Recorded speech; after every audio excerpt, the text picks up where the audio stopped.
but it's still just, kind of understanding, what's driving it. Okay. It could be grievance. A lot of times it's just power and control. And the power and control we see a lot in domestic violence. It's like, you're mine, you can't be anyone else's, right?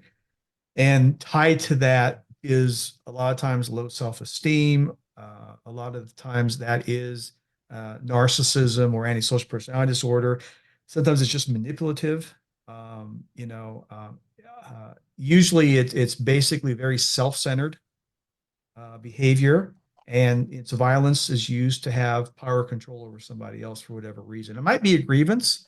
It might just be because they just like to control people. They like to control their wife, their girlfriend, and it works both ways. Women can be domestic violently against their male partners, and it doesn't really matter. It exists on both sides.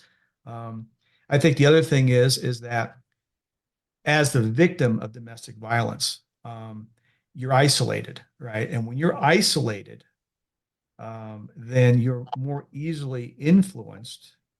And when you're isolated, you fall prey to that, the battered women syndrome, right? Which is a real thing, right? It's like he treats me like crap. And then when it gets so bad, I'm ready to leave him. He gets flowers and he's really nice. And then we go down that road again.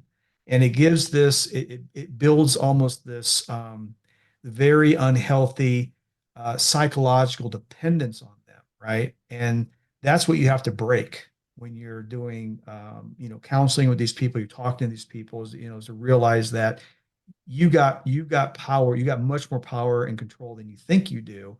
But what happens is anyone who's isolated and who's been, treated in the manner that they're treated, and controlling, guy's bigger, he's more powerful, he's manipulative, he plays games, he gaslights you. He denies when he does something wrong, and gets angry because you point things out.